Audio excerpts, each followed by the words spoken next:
दोस्तों, बलिदान बैच और मरून बेरेट इन दोनों को अर्न करना हर नौजवान का सपना होता है, क्योंकि जो इसको पहनता है उसकी काबिलियत का अंदाजा खुद ही लग जाता है। इस जज्बे और जुनून को देखते हुए आज हम आपको एक ऐसे पैरा कमांडो की कहानी बताने जा रहे हैं जो लाखों युवाओं की इंस्पिरेशन है।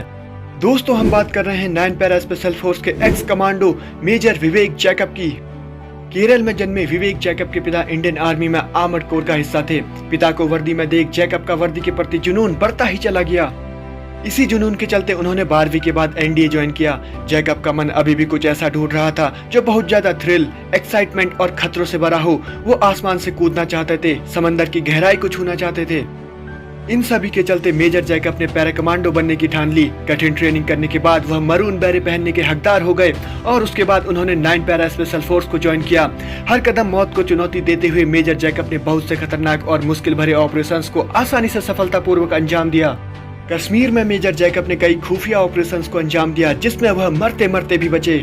ऐसे ही एक ऑपरेशन में मेजर जैकब को पता चला कि कुपवाड़ा के जंगलों में कुछ आतंकी छिपे हैं। उन्होंने अपनी टीम तैयार की और आतंकियों का खात्मा करने निकल पड़े।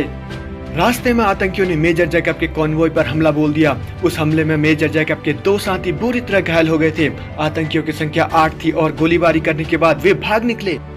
मेजर जैकब यह जानते थे कि अगर आज इन आतंकियों को नहीं मारा गया तो यह आर्मी के लिए बहुत बड़ा खतरा साबित हो सकते हैं। मेजर ने आतंकियों को शाम होने से पहले मारने की ठान ली और उनका पीछा किया। जैसे ही आतंकी दिखे, मेजर ने अपनी पसंदीदा बंदूक AK-47 से 2 आतंकियों को मार गिराया।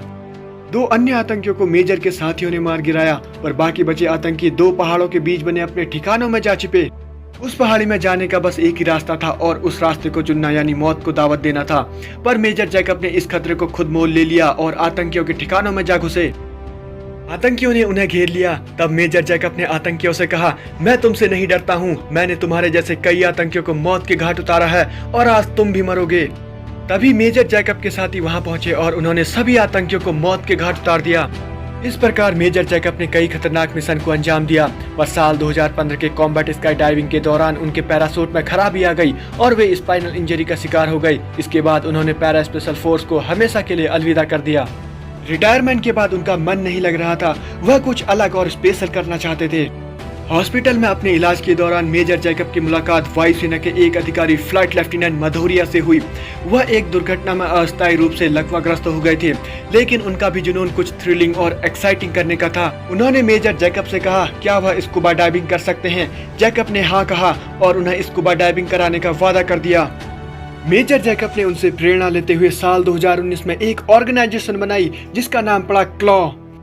मेजर जैकब ने इस ऑर्गेनाइजेशन से उन सभी डिसेबल लोगों को जो अपनी जिंदगी सिर्फ एक व्हीलचेयर और बेड में नहीं गुजारना चाहते थे, उनके लिए जिंदगी उत्साह के साथ जीने का एक नया रास्ता खोजा।